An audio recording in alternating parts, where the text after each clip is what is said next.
Welcome to the Restoration Group podcast, where we are often silly, but always serious about investing in Oklahoma City leaders who desire to integrate their work into their Christian faith. I am your host, Clay Steves. I am joined today by both my co-hosts, Aaron Scott and Michael Mead. I got my looks correct that time, both ways. Team, what's one thing you love about recording podcasts? I'm totally mixing this up these days. These days, we didn't just do an episode. Yeah, I know. That's exactly why I love it. Michael, go first. I just enjoyed being together. That was a lie. Thank you. So neither of us believe him. Yeah, it is. It's fun. It's if we're allowed to say untrue things, I like the unicorn that records this. If we're just saying stuff. Does the unicorn have a name? I like that chips and queso are provided at every recording. Ooh, that's a great idea. I even got Producer Kyle is Kyle's on board. With that. He is like next recording day. That's tomorrow. AKA tomorrow.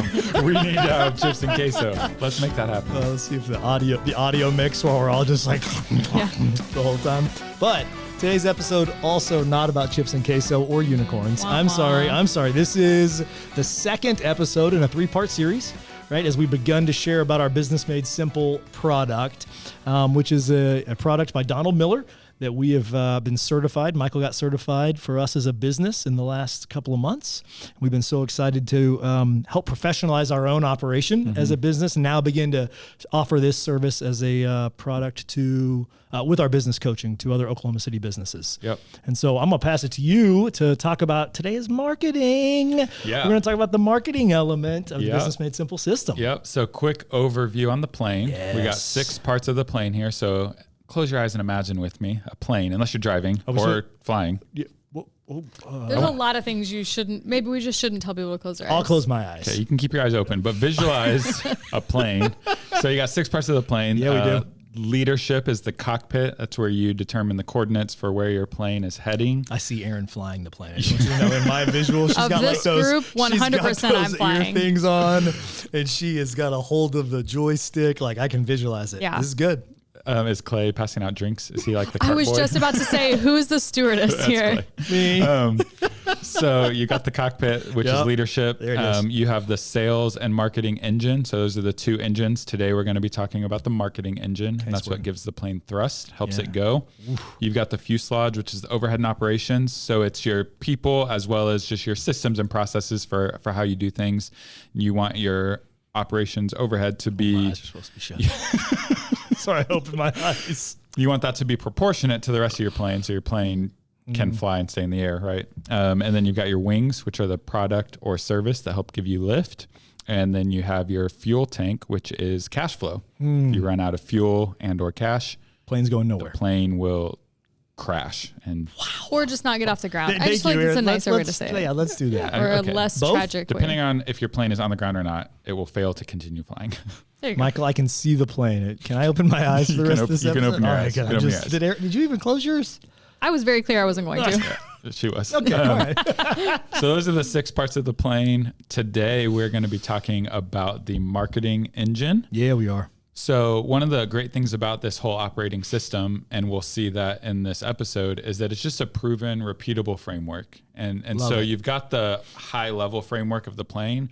We're going to drill down to the marketing engine and we'll unpack the framework for that, which is called StoryBrand. So Donald Miller is known for his first book in the business space, getting close to 10 years ago, called StoryBrand. And that was really his introduction to business teaching. He's since evolved it into what it is today, but it's a StoryBrand framework, been around about 10 years, and is just a different way to do marketing. So we're going to talk a little bit about that today. And before we get into the StoryBrand framework, I would love to hear from you guys on when you hear marketing, just without thinking too hard, what comes to mind? What do you think of? Me talking about me. Like self-promotion? Yeah, like talking about what we do or what we offer. Like I'm going to talk about my business if I'm thinking marketing. That's where my probably untrained mind goes. Sure. Yeah. I think about commercials or maybe billboards, like things that stick with you, like that's how you remember for better or for worse, that you remember that product or service or company or whatever. Yeah, that's interesting. Jewelry is the gift to give. It gives the gift for worse, like I said. No, I have to say really quick. If you're from Oklahoma, you know that jingle. Exactly. Yeah. But my husband being from Texas, I mean, you moved here from Texas a long time ago. He's so old. Long time ago. But like, you know that song now. But when Brandon first moved from Texas, a part of it played one time, and then I was able to complete the whole thing, and he just was like in shock. He's like, what did I just see? And it's just happened? And it's this weird thing where it's like, I can't really describe it because I've literally never shopped there, but I've been hearing that jingle since I was a child. And it is like, I could say all the lyrics right now. Yeah. So great marketing. I've there never shopped there, but I know it. Yeah.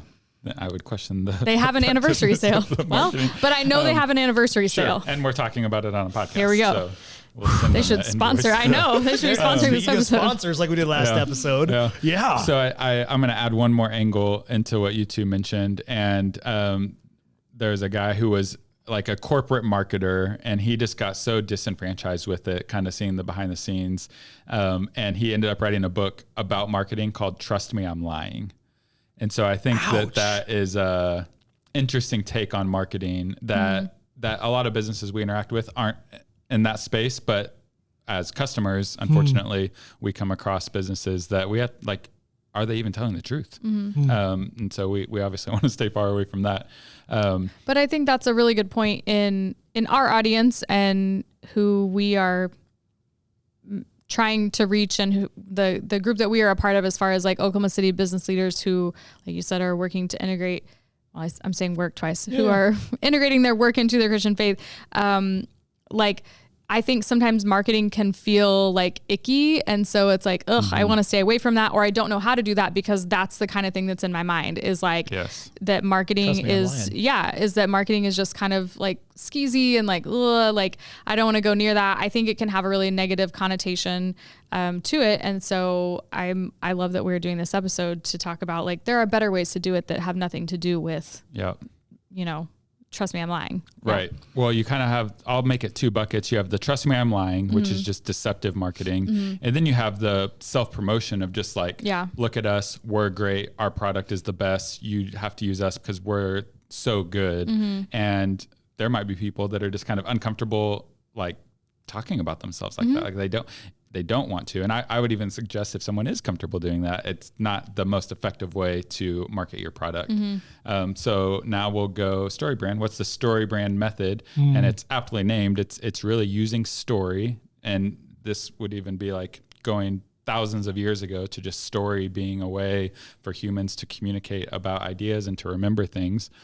Using story to invite customers into where they are the hero. Like they are the hero of the story, and your role as the company or business is to play the guide to help the hero win the day. Instead of the company being the hero themselves. Instead of the company being the hero. And I think that's what we have to fight against is we're not the hero of our customer's story. I am not the hero of your story. Like we all want to be the hero of our life, right? And so that would be some of the language that they would use.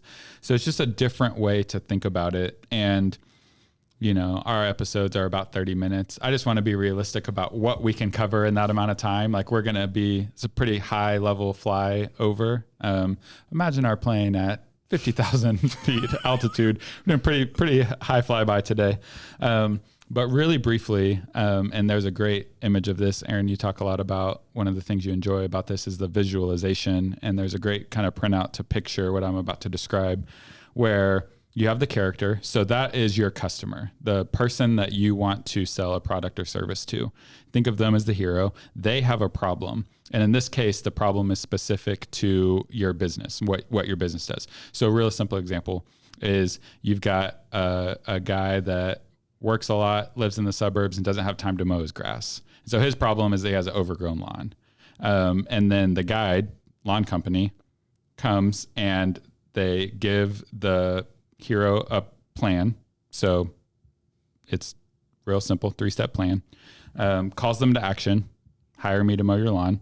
and then paints the successful result of you'll have a well manicured, beautiful lawn, or you'll continue to be the shame of the neighborhood with your overgrown, the city of Oklahoma City sending you notices about your overgrown, disheveled lawn looks so bad. Yeah. And so you're kind of helping them understand this is the benefit of working with me. This is the cost or consequence if you choose not to. Yeah. And calling them to action to enter that story.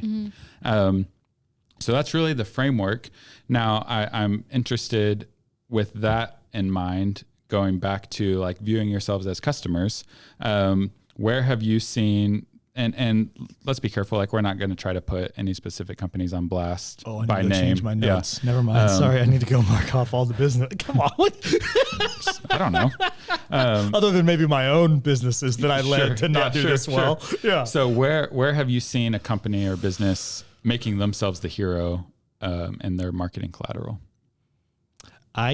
So it's funny you use the lawn one. I'm not going to use lawn, but my neighborhood has this abundance of, we have no soliciting. It's supposed to be no soliciting in our neighborhood, but that doesn't ever fly. Okay.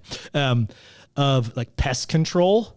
Yeah. People like the like door-to-door pest controls. And I have a heart and a sympathy for salespeople. I've made a living on full commission as a salesperson. I get it. Yeah.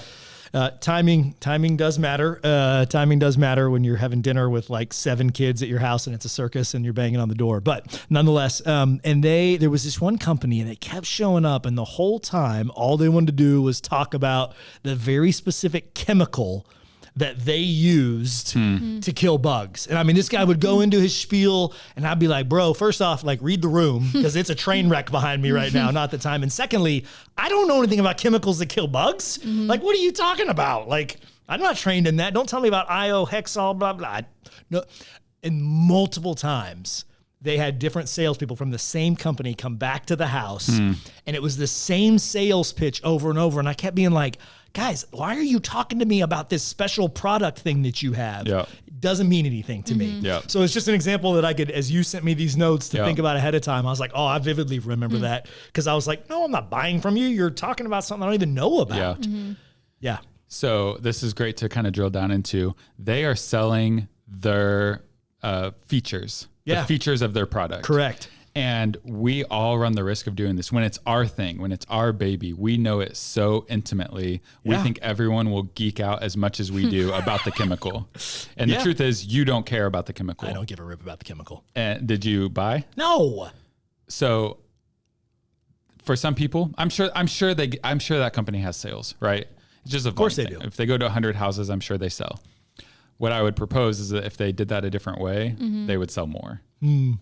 So that's a great example. I have another question kind of moving us. So before I do you have an example? Well, I looked up some. Ooh, you got lots of I know. notes. I looked up her some page like is covered in notes. I could think of some companies making themselves a hero, but in an effort to not blast specific companies, I steered in a different direction. About my other businesses that way. It's very kind of you. Thank you. But I looked up some this is more under the umbrella of like fear-based marketing, which I think maybe doesn't necessarily make themselves, it does make a company the hero, but in a really like fear-driven way of like, this is going to happen to you and we are your answer.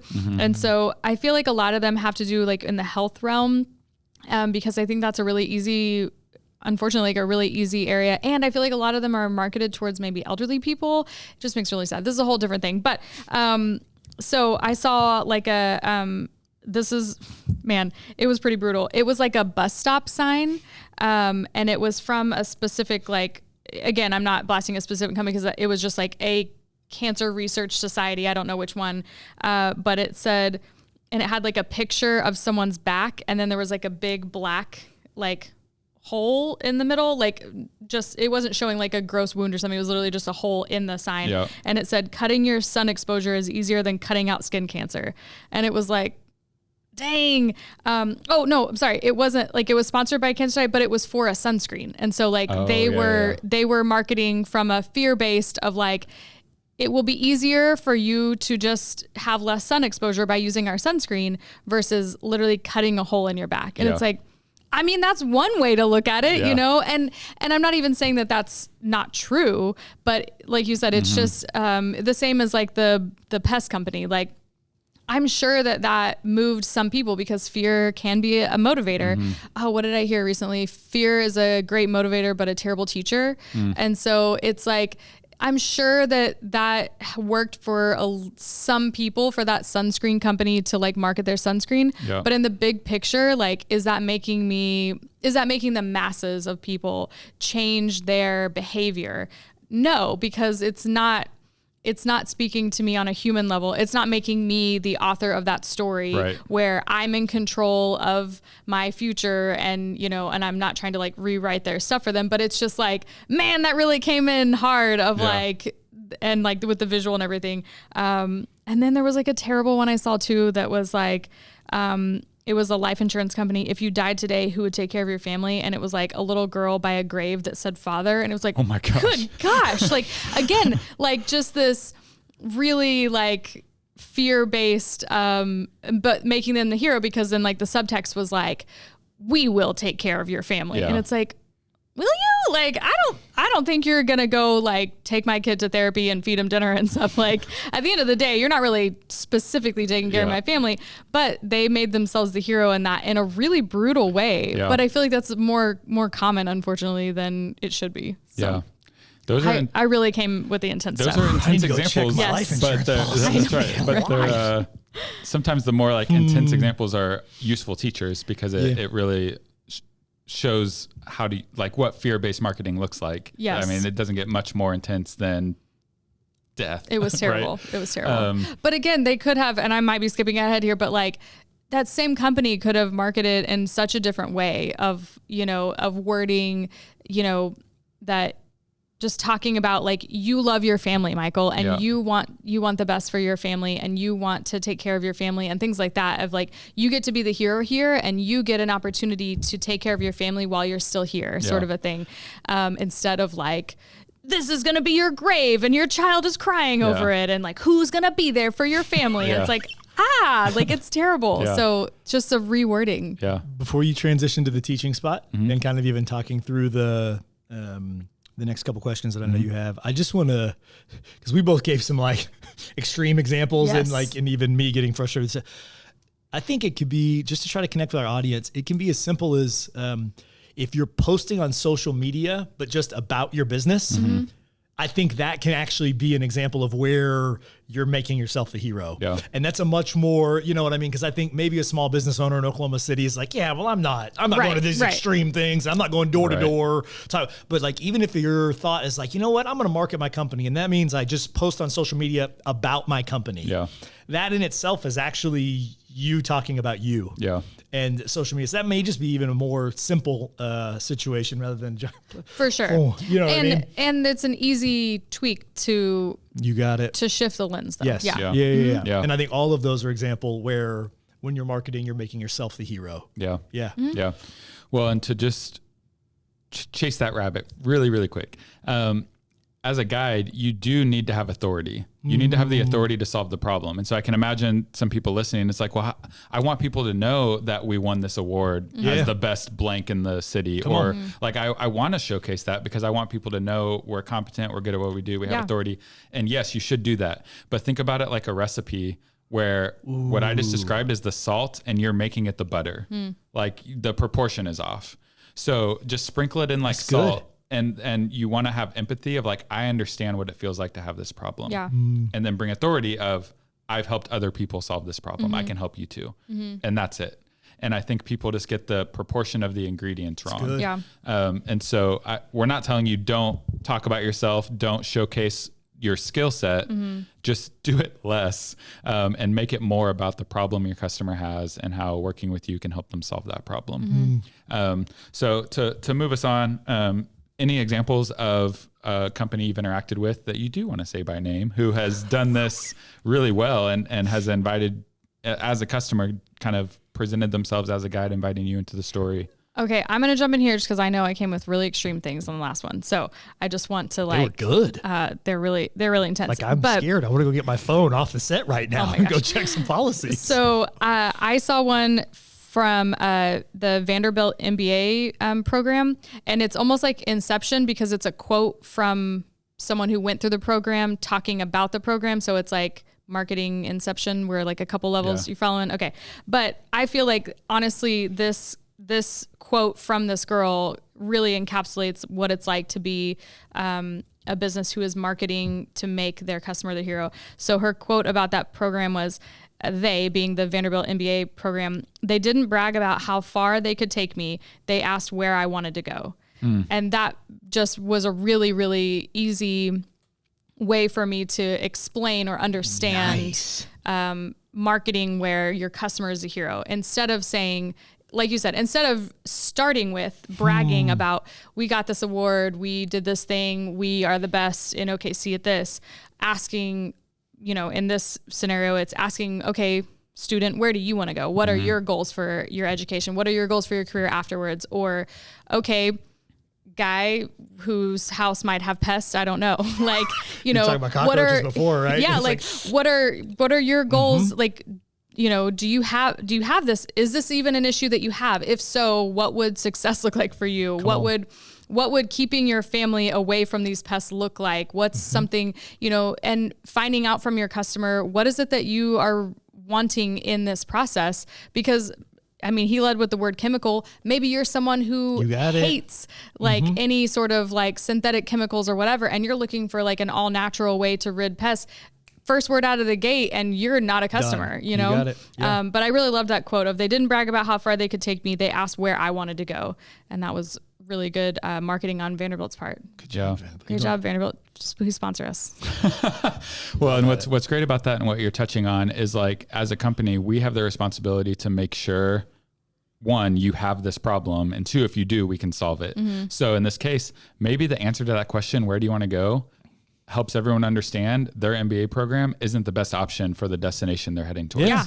And so many people are just like, no, every single person is a customer for what we do. We have to be the answer for everyone. And so you have to know that. And when you know that, you can talk more specifically and attract the right customer to come work with you. Yeah. But you also want to make sure that they have you want to make sure they have a pest problem before you sell them a pest solution.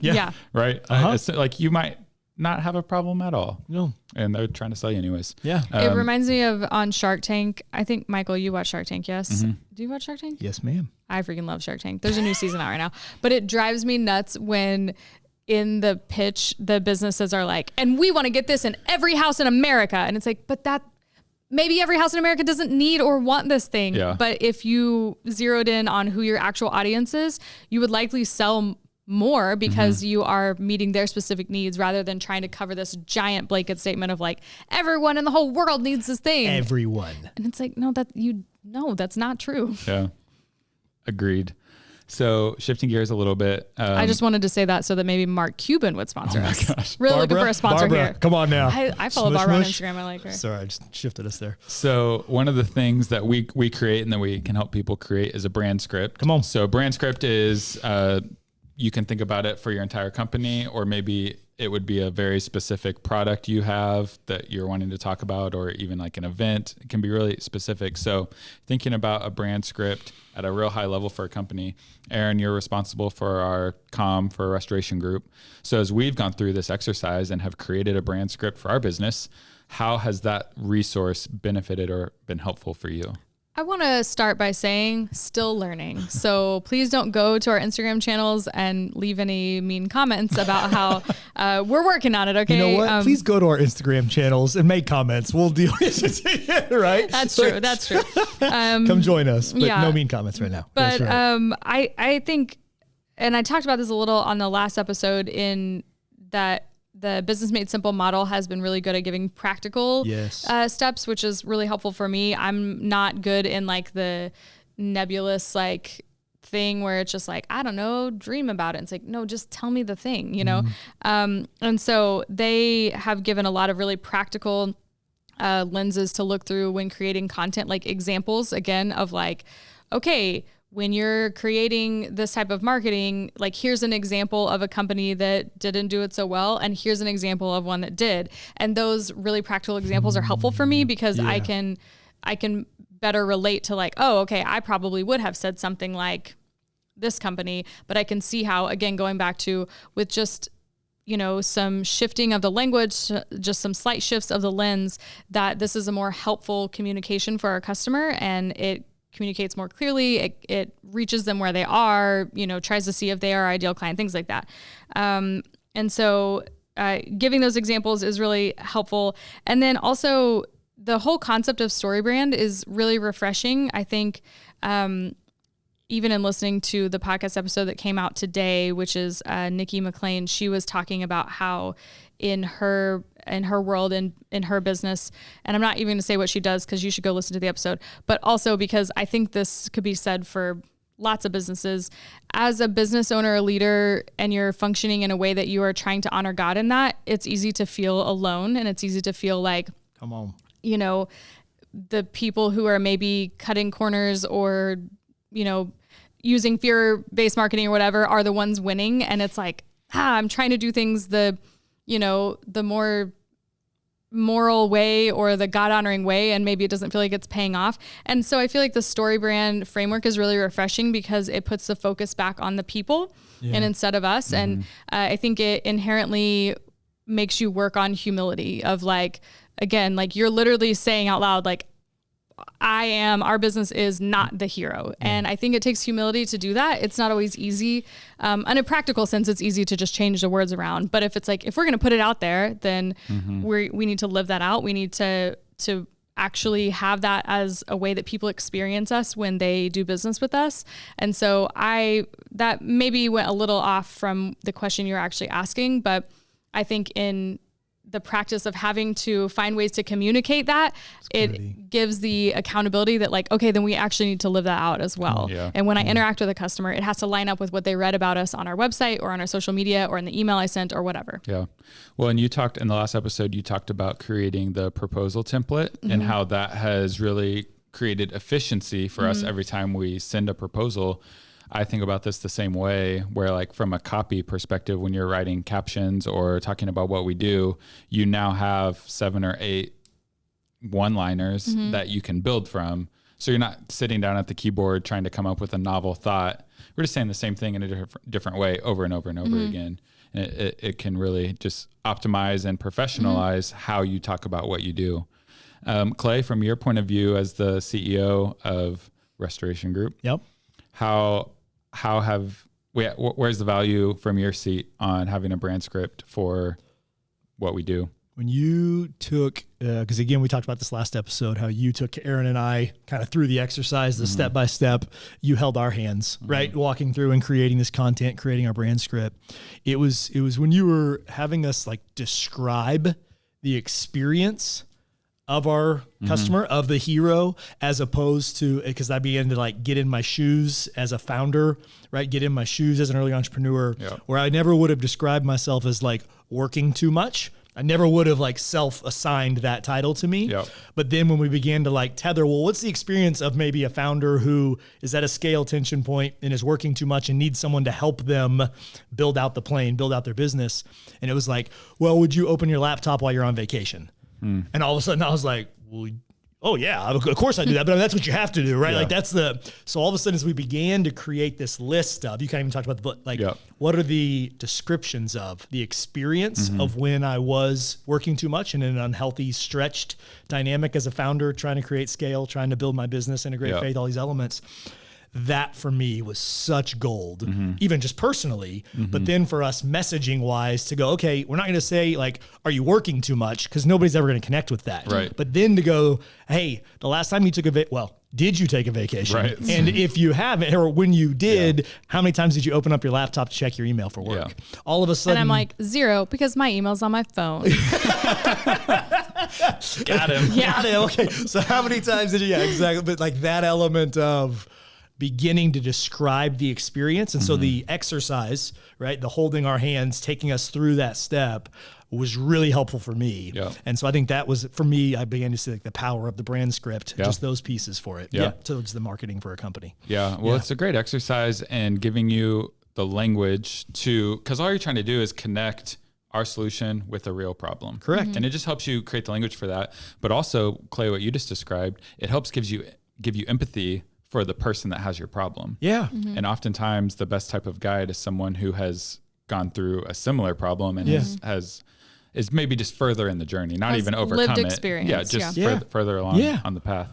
So it's really useful. I know we're towards the end, and Yeah, I no, you're fine. know we're gonna gently land our plane in just a minute. Recently, as we've kind of talked to some folks, like in the marketing space, I just want to get your perspective. Is there I feel like I've gotten a vein from some small business leaders in Oklahoma City about like, yeah, I'm not ready to market my business. What's your perspective on that? Listen, I'm just gonna get firmly on this soapbox. Okay. Wow. Did you see his I think he posture doesn't change? have any opinion on it. We should just wrap up. Like that was incredible. His like physical, like he leaned forward and everything. Are you guys Enneagram done? 8 right there. Yep. Go If ahead. you have a business Yep. that solves a problem, Yep. which is what businesses do, And you believe in and you that. believe in that, Yeah. you should tell every freaking person on the planet that has that problem. You should. So that's marketing. Yes. Okay, All I'm you're just- trying to do is help people that have your problem. Come on. They have to have your problem. You're not trying to create the problem for them. Nope. They genuinely have the problem Yeah. that you solve. Yeah. And you believe that you can solve it with excellence Yeah. in a way that honors God and adds value to people. Tell everyone. I just really think you should. And if you do it this way, it's not going to be salesy or slimy or gimmicky. It's just going to be, and the other thing is this helps tighten the language so much where if I'm talking to Erin, Yeah. we can very quickly establish, oh, she doesn't have that problem. Yeah. Man, tell me more about what you do. Like, it's not about me. I'm not trying to sell you something. But if she does have the problem, then it's like, hey, if you ever get to a place where you want to do something about that, I can help. And so it just gets to clarity on, can I help this person? And if Yeah. I can, I just want them to know about it. Yeah. I'm not going to be pushy and Yeah. I'm not going to come to their house at dinner on Thursday every week. I'm going to receive no. But yeah, I just really think people should have confidence in talking about the problem that they solve. I think Michael smokes what we sell. What do you think? I think he feels like he needs a smoke right now. He seems very stressed. Aaron. He seems very stressed. Michael, take our plane down. Yeah. Gently. Oh, gosh. Gently. We're going for a crash landing, folks. No. Over the Hudson River. Wow. What's the movie? Sully? I don't remember I remember the real incident. I don't remember the movie. I think so. Yeah, Yes. Tom Hanks. Yep. Great movie. Okay. I think he landed on the Hudson. He did. To great effect. Yes. We're going to skip final thoughts because we're landing on the Hudson. So next week, we are going to come back and talk about the sales engine. Yep. So the marketing and sales are very interconnected. You'll see a lot of similarities, but we're going to shift over to the sales engine. We have talked a little bit about the My Business report that we have. It's a way to get a diagnostic on your business. Show notes. See how the plane is going. See how your marketing is going. That's There right. it is. Yeah. That's right. It will evaluate marketing along with 5 other parts of your business. Yep. It's a free assessment. Takes 10 minutes. Link is in the show notes. And we will close with our Free. verse for the series. Free. It's It's free. a free assessment. Just driving that home. Our verse for the series comes out of Proverbs 16:3. It is commit your work to the Lord and your plans will be established. Until next week, choose life. Thank you for tuning in. To find out more about how Restoration Group can serve you or your business, click the link in the show notes below or go to restorationgroup.co.